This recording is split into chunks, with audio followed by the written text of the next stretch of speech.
Hoje tem muitas pessoas espiritualistas, né? Que aí vai numa terapia reikiana, pratica yoga, né? Tem uns contatos assim meio adversos também com essa questão assim, do universo. São os jovens místicos que a gente conhece hoje. O que a igreja diz sobre isso? É permitido também? Porque é pessoas que entram em questão de hipnose, aí tem um regresso para falar quando você estava lá dentro do útero ou com sua outra vida, que aí já vai para uma questão do espiritismo. Mas pegando esse contexto todo de espiritualidade, nesse sentido mais de yoga, terapia, o que a igreja pensa sobre isso? Muito bom. Ó, yoga, você já fez? Não, nunca. Reiki, já fez? Não. Sabe o que é? Sei porque eu já recebi no podcast. A pessoa impõe as mãos, né? É energia. Yoga, reiki, hipnose, constelação familiar. Isso. Já ouviu falar? Já. Tudo isso já recebi no Ar Podcast. Ah, você entrevistou o pessoal, né? Aliás, ele tá fazendo isso que eu vou fazer uma propagandazinha para eles. Assista o Noar Podcast. Botou da outra vez o link aqui na descrição? Bota de novo. Noar Podcast é o podcast do Thiago. Ele conversa com Deus e o mundo sobre tudo, hein? Então, assista, porque aumentar a sua cultura, gente. Não fica só fez coisa de Bíblia. Não fica assim, não. Você fica limitado na vida. Você tem que ver tudo, saber tudo. Então, o Thiago entrevista vários profissionais. Não quer dizer que você vai concordar com todo mundo, mas é importante você entender o que existe, o ponto de vista de muita gente aí, coisas diferentes, assuntos diferentes. E política também? Política também. Então, quem quiser votar... Assiste o podcast. Aqui tem cadeirada, não? Não. Nunca deram uma cadeirada aqui? Eu tô fixando agora no chão. Parafusando no chão a cadeira? Tô. Bom, então vamos lá. Yoga, reiki, hipnose, constelação familiar, tudo isso. Tudo isso são processos terapêuticos. Enquanto você busca esse tipo de ferramenta como processo terapêutico, ok.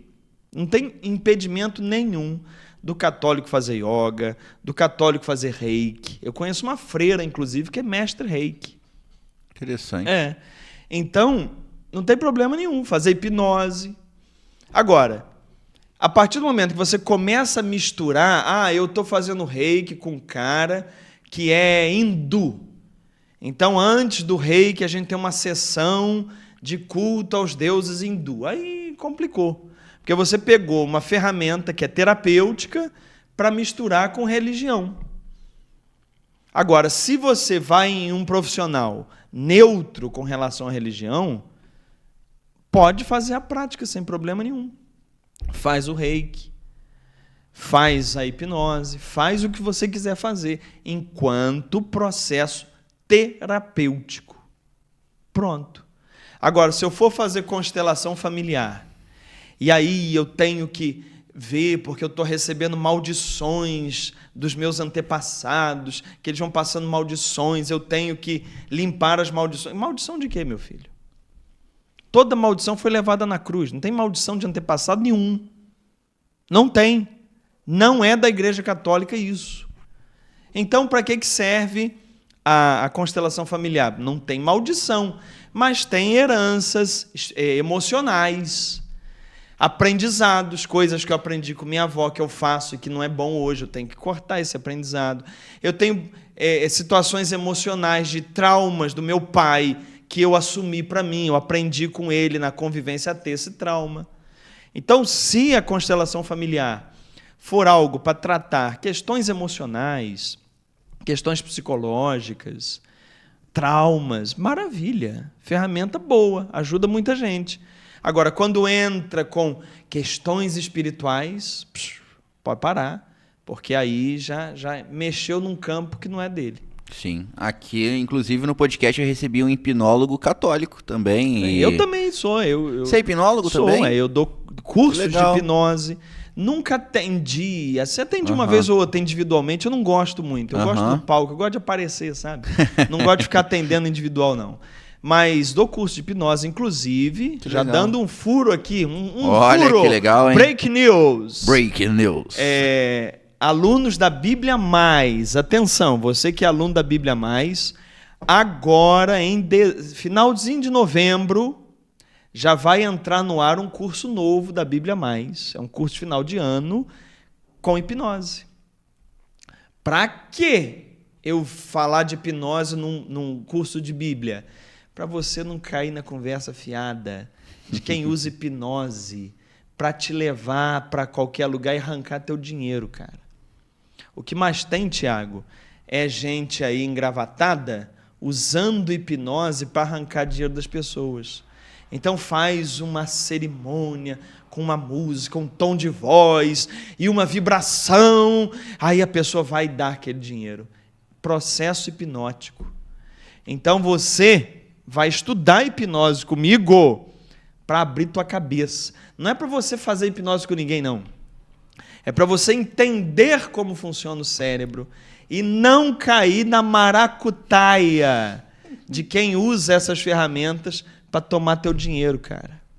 Então, muito alunos bom. Da Bíblia Mais, aguardem aí. Muito bom, muito bom. Cara, tem um pastor protestante que é até muito famoso, né? Que é adventista do sétimo dia. A gente falando sobre essas religiões, seitas e tudo mais. Os adventistas podem ser considerados também uma seita e justamente não sei, no que eles acreditam, né? Porque pelo que básico conhecimento que eu tenho é que o domingo não seria o dia do Senhor para eles, seria o sábado. Isso interfere muito e pode ser considerado uma seita também, ou é mais tranquilo nesse sentido? O adventista, ele surge junto com as testemunhas de Jeová. Tá. São seitas ou ideias adventistas no sentido de quê? O que é o adventismo? Uhum. É o foco total na volta de Jesus. Advento quer dizer aparecimento. Certo. Na Igreja Católica, a gente tem o tempo do Advento, que antecede o Natal, que é a espera para o Natal, a espera para o aparecimento de Cristo, a espera do Advento, ou seja, do aparecimento de Jesus. O Adventismo é um movimento que dá o foco total ao aparecimento de Jesus na segunda vinda. Então, eles são focados nisso, no fim do mundo, na volta de Jesus. E a ênfase está em datas, marcação de datas. O fundador das Testemunhas de Jeová marcou várias vezes a data de fim do mundo. Para eles, inclusive, Jesus já voltou. Você sabia disso? Não. Para as Testemunhas de Jeová, Jesus voltou em 1914. Uau. E está reinando invisivelmente. Foi a Primeira Guerra Mundial. Não sabia. Então, cada um crê no que quiser. O negócio é o seguinte: adventista, testemunho de Jeová, está em foco disso, do advento de Cristo, do aparecimento de Cristo, da segunda volta. Então, toda a doutrina deles é construída em cima disso. E o adventista tem um agravante, que é uma igreja do Antigo Testamento. Eles dão mais ênfase a Moisés do que a Jesus. Estão esperando Jesus voltar. Mas, na prática, ali, quem manda é Moisés. É a turma de Moisés do Antigo Testamento. Então, tem a restrição alimentar, o que eles comem, o que não comem, baseados no Antigo Testamento. Tem a questão do sábado, que eles continuam guardando o sábado. Eles têm centros universitários. E a universidade adventista, ela ensina que a criação do mundo se deu em 6 dias. Eles lá não ensinam a ciência. Eles ensinam o texto simbólico bíblico que eles leem literalmente. Então, é uma salada, gente. É uma maravilha. Que interessante, que interessante. Vivendo e aprendendo, hein, Carlos? E cada um acredita no que quiser. Cada um acredita no que quiser, meu pois filho. É. Eu não tenho problema nenhum com isso. Não, eu também não. Eu acho o seguinte: qual é o princípio do Evangelho? É o amor, é a misericórdia, é a caridade, é fazer o bem ao outro. Foi o que Jesus ensinou nas bem-aventuranças. Leia as bem-aventuranças, você vai ver como é que se vive como um cristão. Agora, crenças... Depende da família do cara, depende de onde ele nasceu, depende dos traumas dele. Eu mesmo, eu sou católico por quê? Porque eu nasci no Brasil. Agora, se eu tivesse nascido lá no Oriente Médio, se eu tivesse nascido no meio dos muçulmanos, eu ia ser o quê, Tiago? Eu não ia ser muçulmano. Se eu tivesse nascido na Índia, eu não ia ser hinduísta.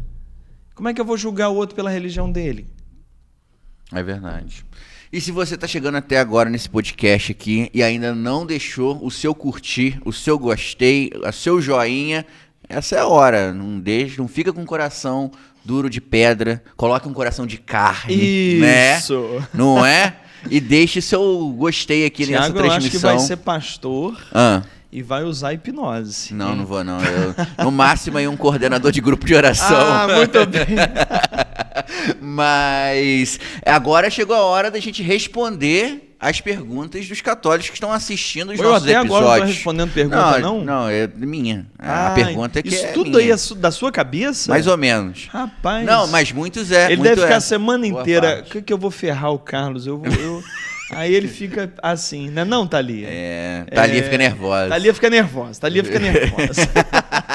Mas agora eu tô de olho aí nos comentários, não somente das nossas lives do domingo, que é o episódio completo, mas também dos cortes. Então, se você tem uma dúvida, uma pergunta, deixa nos comentários que eu tô de olho e a gente traz aqui pra gente poder perguntar pro Carlos, beleza? Com nome ou sem nome? Então, esses ainda vão ser sem nome porque foram os que eu tirei Aqueles antes. primeiro, né? Exatamente. Ó, é problema Mas dele, ele que não tá falando o nome de vocês, hein? Desde segunda-feira passada, todos que Você estão já entrando tá estão separando com os nomes. Com os nomes, Tá certinho. certo. Em breve teremos os nomes. Exatamente.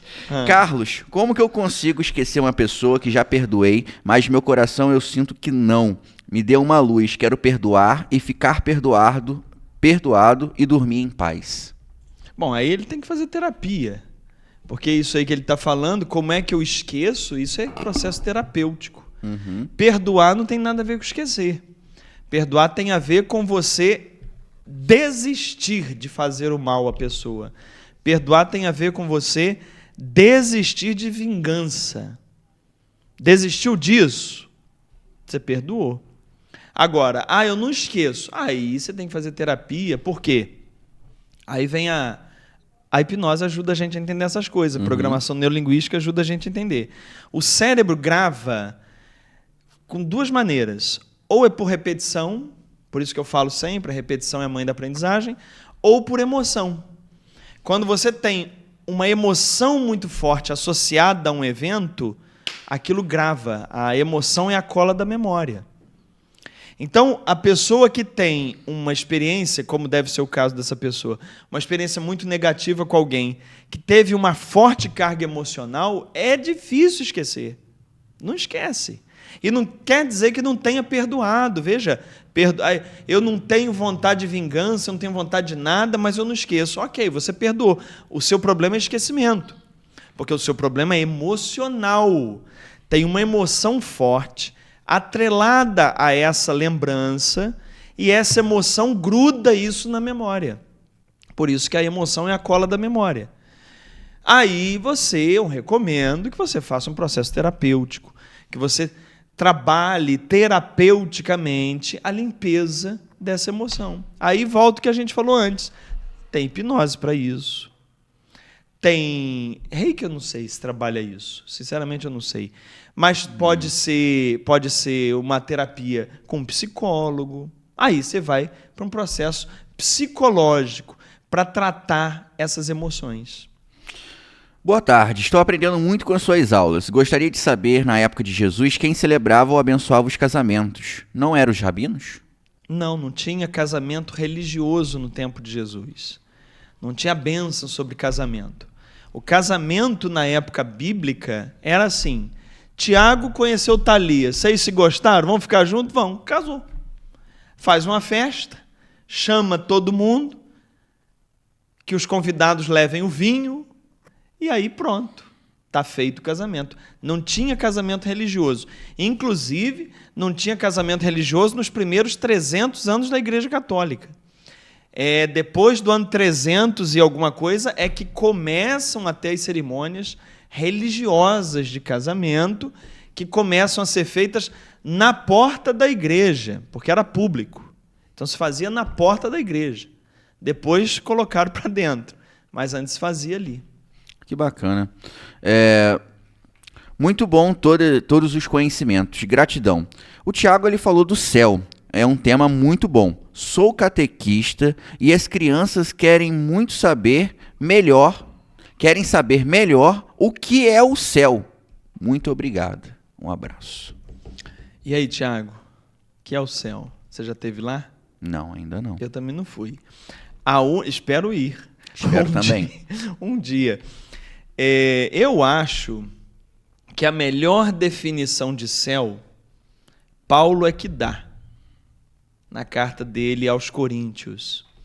Ele fala assim: o que o olho não viu, o que o ouvido não ouviu, e o que o coração humano jamais imaginou, é o que Deus tem preparado para aqueles que o amam. Essa definição é ótima porque ela diz tudo e não diz nada. Ela não diz nada porque ela não explica como é o céu. Como vai explicar? Não tem como explicar. Mas ela diz tudo. Porque o que é o céu? É tudo que o olho humano jamais viu. Não tem nada aqui na Terra que possa se comparar. Qual é a coisa melhor que tem na Terra? Para você, qual é a melhor coisa? Cada um acha uma melhor coisa. Não é. O céu é mais. Não é a coisa melhor que você já ouviu até hoje, o que o ouvido humano jamais ouviu. Então é muito melhor. E é muito maior do que o coração humano jamais imaginou. Então, quando me perguntam o que é o céu, eu só sei explicar isso. Mais nada. Porque o que passar disso, Tiago, é pensamento, achismo, loucura, uma palavra bonita, elucubrações. Gostou? Primeira vez que eu ouvi essa palavra. Meu filho, depois você põe no Google aí. Tá. É isso. É achismo. Aí, pegando a palavra do Tiago, achismo. Bacana.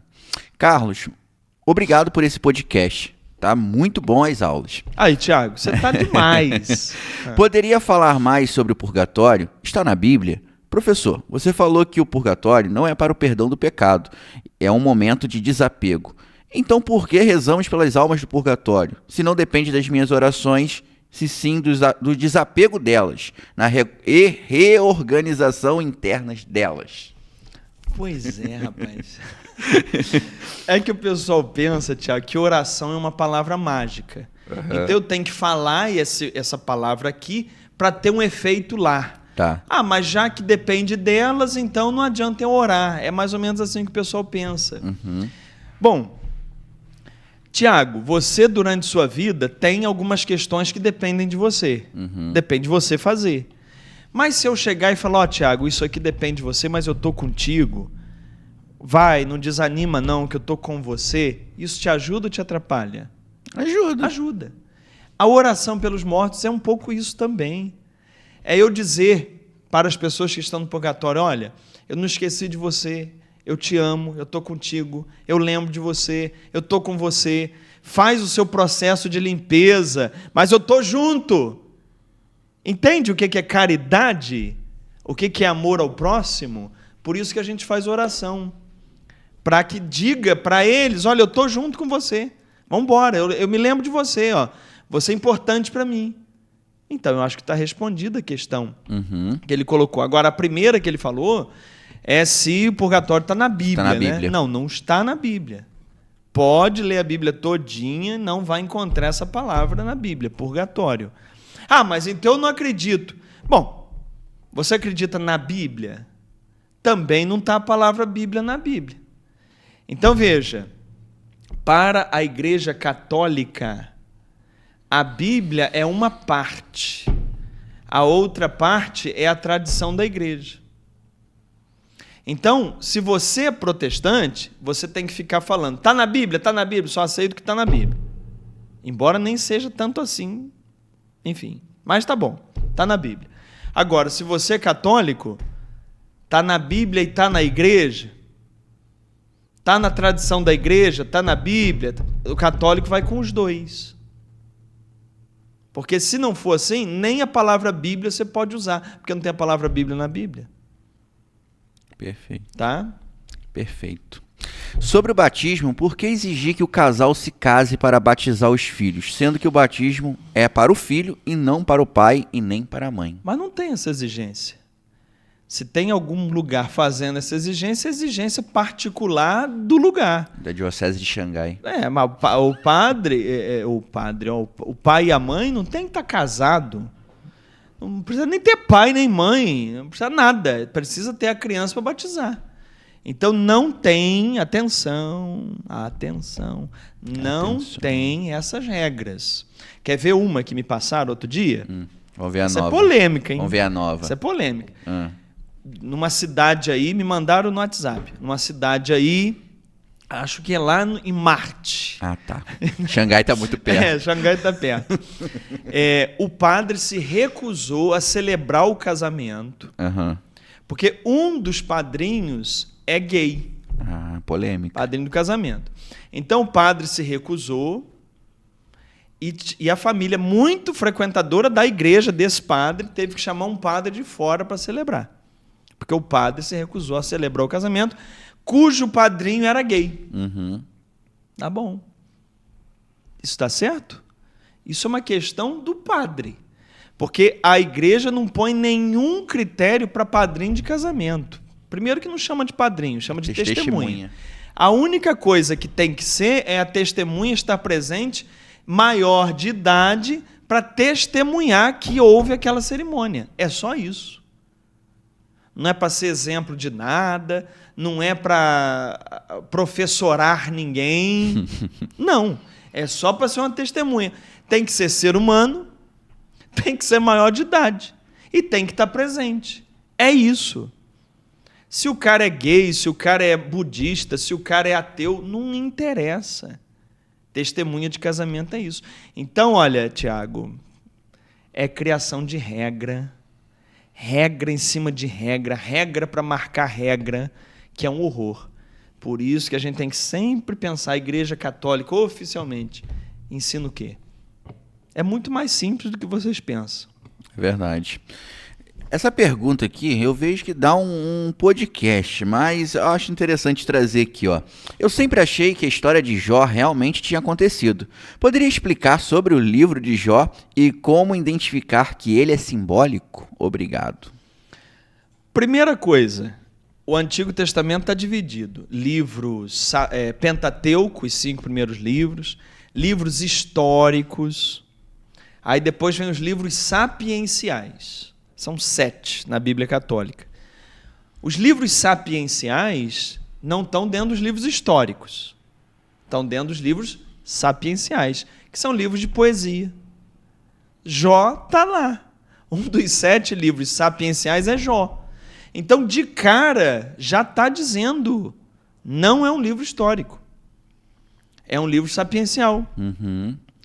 Sendo um livro sapiencial, já está claro, você lê a história, você vê o seguinte, aí tem que ter um olhar mais técnico para entender isso. Ali dentro do livro de Jó tem 2 textos diferentes. Tem a história de Jó em si, que é o miolo do livro, e tem a introdução e a conclusão. Quando você começa a ler, você percebe que a introdução e a conclusão estão escritas de um jeito, e o miolo do livro está escrito de outro. São 2 autores diferentes. Um está escrito em prosa, o outro está escrito em verso. Sabia dessa, Thiago? Não, não sabia. Então, o livro de Jó é uma montagem de 2 textos diferentes. Primeiro se escreveu a história de Jó. E depois se escreveu a introdução e a conclusão. Por quê? Porque o livro de Jó foi censurado. A história de Jó, ela é uma crítica às autoridades de Jerusalém, aos sacerdotes.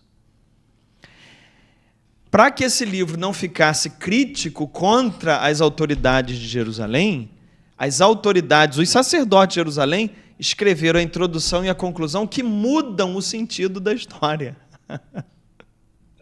Então, quando você lê o livro, o miolo só é um sentido.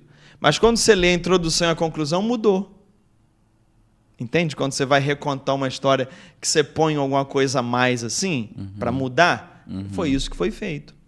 E tem um versículo do livro de Jó finalizando lá o capítulo 42, eu acho que é o versículo 6, se eu não me engano, que está traduzido errado em todas as Bíblias. Não está como está no hebraico. Até porque o hebraico é dúbio, dá duas traduções.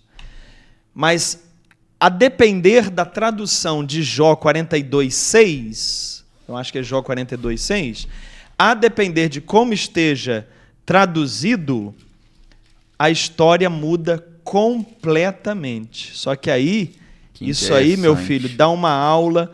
Se você tiver interesse, tem lá no livro Adão e Eva para Adultos sobre isso. Jó 42:6, exatamente.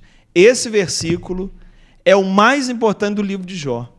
E dependendo de como ele é traduzido, muda a história todinha. Agora você vai falar, né, cara? Pelo amor de Deus.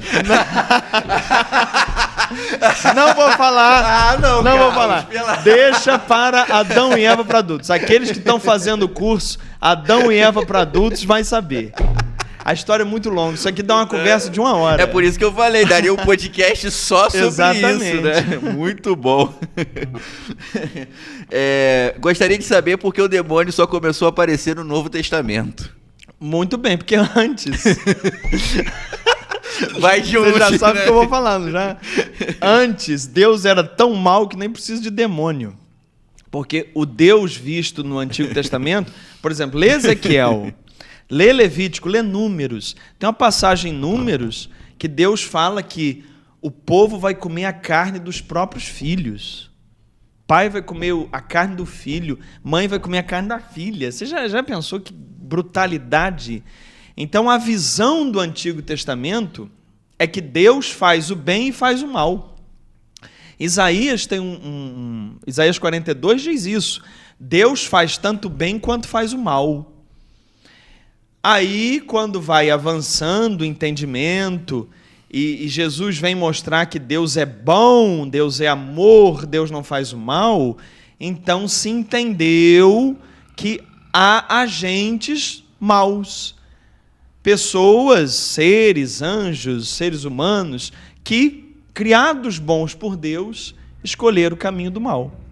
É por isso que essa noção de demônio vai só chegando lá perto do Novo Testamento e do Novo Testamento em diante. É um desenvolvimento de entendimento. A Bíblia, eu costumo dizer, que ela vai mostrando a evolução do pensamento humano a respeito de Deus, vai se desenvolvendo, até que chega no Evangelho e coroa tudo isso. É interessante esse texto que eu trouxe hoje do Vaticano sobre Medjugorje, porque o Vaticano fez uma leitura das mensagens de Medjugorje igualzinho se faz da Bíblia. Na Bíblia tem mensagens que não combinam mais, que não têm a ver com o Evangelho, que não devem mais ser seguidas. Coisas que são ultrapassadas. A mesma forma, as mensagens de Medjugorje. O Vaticano leu da mesma maneira. Tem coisas na mensagem de Medjugorje que se deve à limitação do vidente, não de Nossa Senhora. E tem coisas na Bíblia que se deve à limitação do pessoal da época, que não tem nada a ver com Deus. Perfeito. A mente expande, não expande, Tiago? Muito. O que é indulgência plenária? Ih, rapaz, mas isso agora, nesse momento, isso dá outro podcast. Indulgência plenária. Resume aí, depois a gente faz um podcast sobre isso. A indulgência, ela é algo parecido com o purgatório. Uhum. É para você se desapegar do pecado, é para você mudar seus hábitos. Indulgência plenária é um desapego total. Indulgência plenária é para você se livrar completamente, se libertar completamente daquele apego, daquele hábito pecaminoso. Pronto. Perfeito.